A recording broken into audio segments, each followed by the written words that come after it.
Today, Dr. Madden and I will report on the work you've charged us to do with the highly effective classroom. The highly effective classroom is directly connected to your vision to ensure a high-quality, world-class education for every student.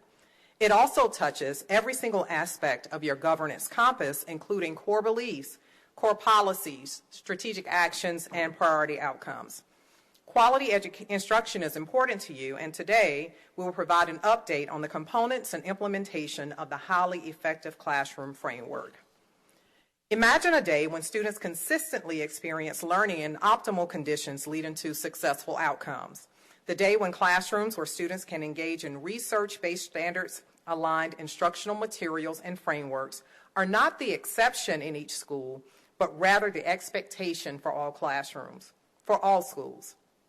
Imagine a day when classrooms are more than four walls. They are places and spaces where learning is relevant and designed to maximize the use of high-fidelity learning engagement strategies. The day when students have their own special place in their community where intentional relationships are prioritized to develop an environment where students have a strong sense of self and voice in their learning. We no longer need to imagine the day. The day is here to implement the highly effective classroom in Henry County schools.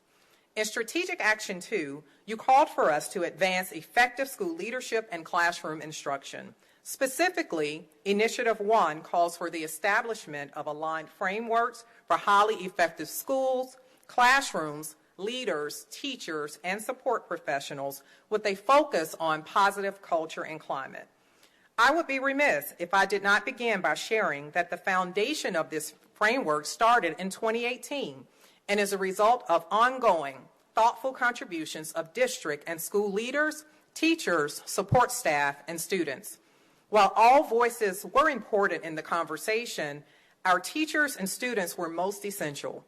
Teachers were asked to share the strategies they found most valuable in increasing student achievement, and students were asked about the classrooms in which they felt valued, celebrated, and experienced learning at high levels. This feedback and our team's research resulted in the three components that undergird the highly effective classroom: instructional foundations, learning engagement, and conditions for learning. Countless research studies and our own focus groups support that when a teacher believes all students can achieve at high levels and learning at the level of the standard is the expectation for all students in an engaging environment, and relationships. These three components are the secret sauce for creating the high-quality, world-class education for every student as you envision. Now, let's unpack the three components and the commitments we're making to our students. Instructional Foundations embeds the core components of Policy BAB, our aligned system of teaching and learning, and includes the monitoring and planning tools needed for teachers to design learning. Our plan of action includes teaching rigorous standards with aligned core resources and monitoring student learning through formative and summative assessment, thereby cultivating an instructional environment of excellence and equity for all students. A key connection to your commitment to advancing equity through the development of and design of opportunity, access, and outcomes for all schools and all students. This component is about ensuring all students have access to rigorous standards and the core resources and tools needed to learn at high levels. Your core belief that every student can learn at or above grade level and will have an equal opportunity to do so is the foundation for this component and the resulting commitments to provide clear and consistent instructional programs, tools to monitor student learning, and intentional planning for instruction. Within Instructional Foundations, teaching and learning is designed at the level of the standard and intentionally structured with a gradual release of responsibility from teacher to students. Teachers use questions to check for understanding throughout the lesson and make adjustments in real time in future lessons to address misunderstandings. The use of these formative and summative questions allows the teacher to continually monitor student learning.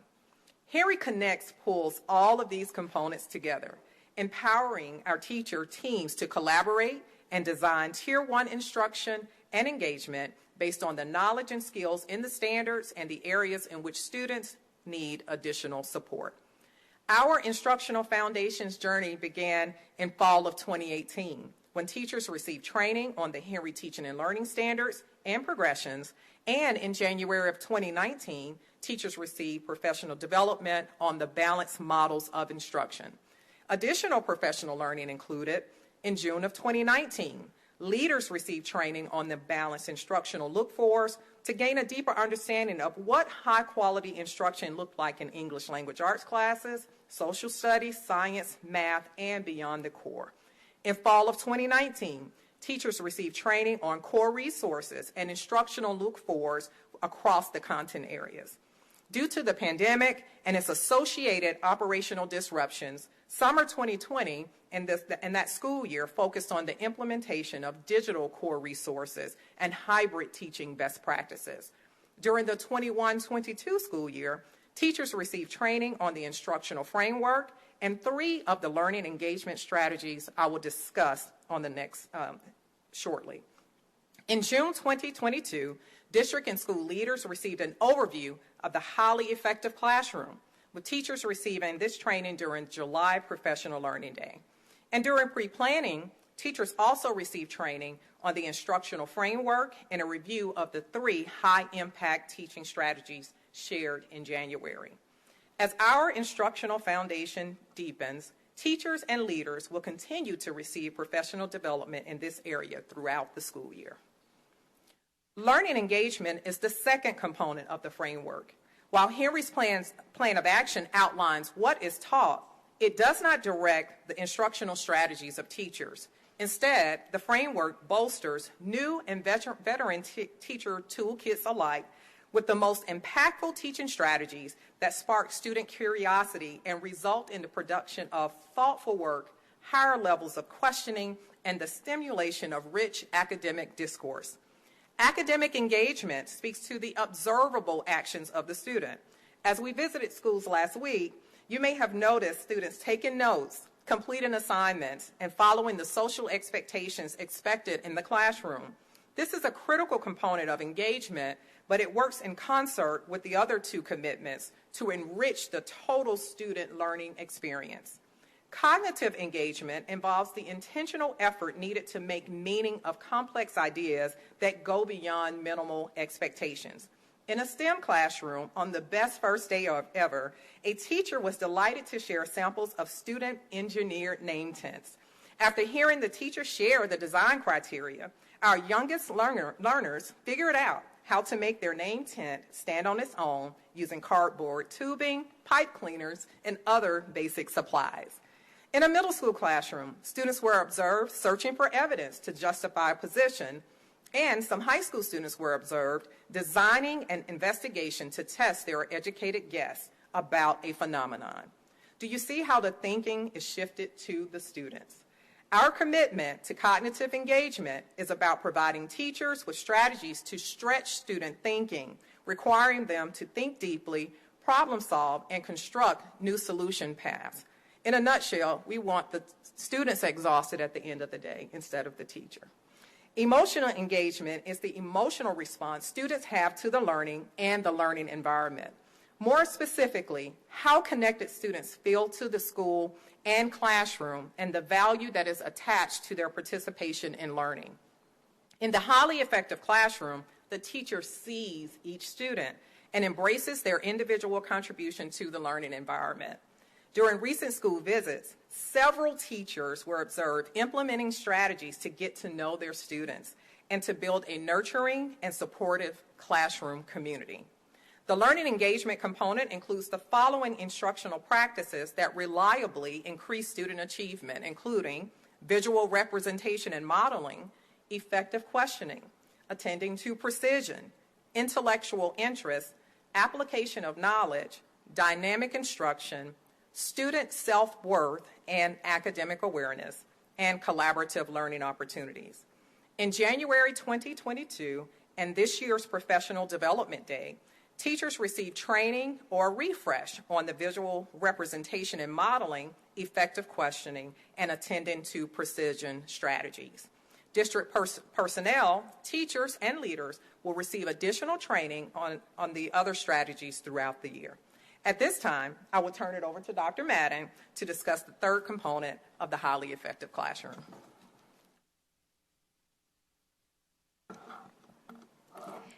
Thank you, Mrs. McCreary. Madam Chair, members of the board, and Madam Superintendent. As you heard earlier in our report, Strategic Action 2 calls for us to advance effective school leadership and classroom instruction through Initiative 1, establish aligned frameworks for highly effective schools, classrooms, leaders, teachers, and support professionals with a focus on positive culture and climate.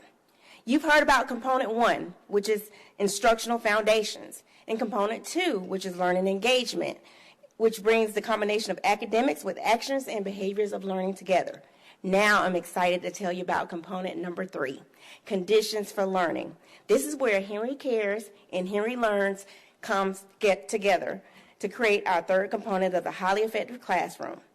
Creating the conditions for learning, for powerful learning to occur, is an essential construct of the triad of the highly effective classroom.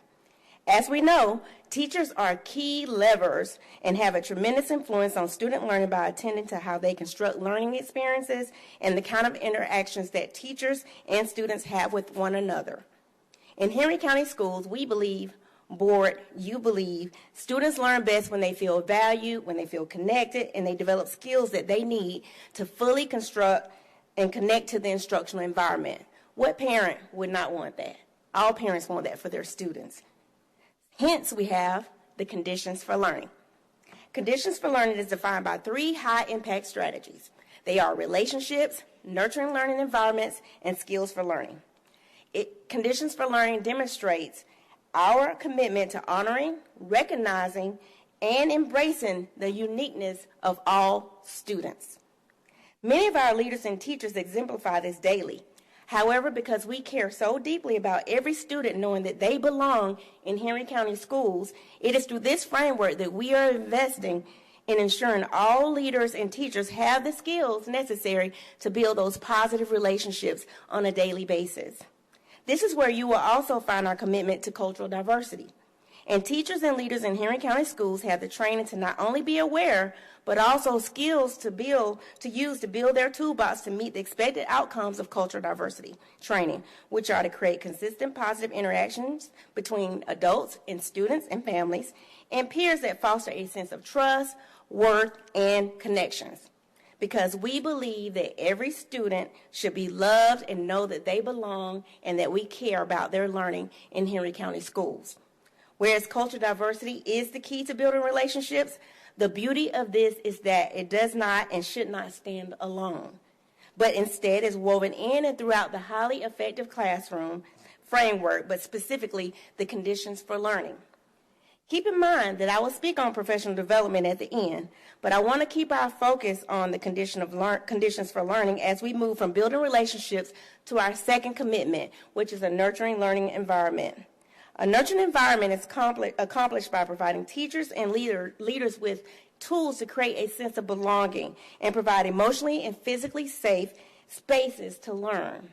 This is building upon the emotional engagement strategy that you heard Ms. McCreary talk about in learning engagement. Now, imagine a classroom where teachers create structures that support students to think critically by developing questions, posing problems, and reflecting on the multiple perspectives of students that relate to their interests and their experiences. They foster deep thinking and facilitate discussion to engage all students in a learning and safe space. Teachers believe and students feel that their input is valued. When learning takes place in a nurturing environment, this will no longer be an imagination, but it's going to be a reality in Henry County Schools because that is the expectation. Our final commitment is skills for learning. These are attitudes and beliefs that students have about their learning, which is cultivated through providing teachers with the skills and mindsets necessary to create pathways for learners to excel inside and outside of the classroom. Teachers and students have no boundaries for learning at high levels. Now, I know you're curious about training. The professional development cycle for Conditions for Learning will begin in September and November. We will begin with strengthening the capacity of district and school leaders and our school teams, which consists of school-based teacher leaders, to roll out the first phase of Conditions for Learning, which is building relationships. This is the foundational piece of setting the conditions for learning. To complement this subcomponent, Cultural Diversity Training is also being planned for our district-wide November Professional Development Day. We are now positioned to evaluate training providers and schedules.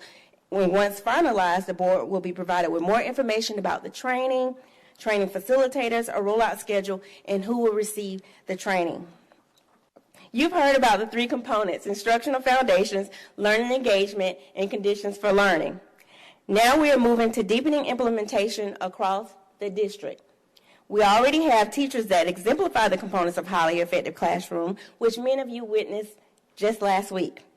We will continue to invest in all staff to make certain they have what they need to create not only great, but exceptional learning and working conditions and experiences through a positive culture and climate. The next steps in the highly effective classroom is rolling out the professional development to ensure leaders, teachers, and support staff have the tools needed to implement the high-impact strategies that were shared with you today, to be implemented consistently across every school, across every classroom, and each student and families receive this. Just like with any professional development in Henry County schools, data will be used to drive the planning, implementing, and monitoring of the framework. I'm so proud of the contributions of our teachers, our leaders, and staff made to the design and implementation of the highly effective classroom. The components of the highly effective classroom are interdependent and interrelated across all aspects of teaching and learning. There's a direct relationship between all three, but each component, just as our students, bring unique and valuable qualities. Madam Superintendent, this is all that we prepared for you today. I turn it back over to you.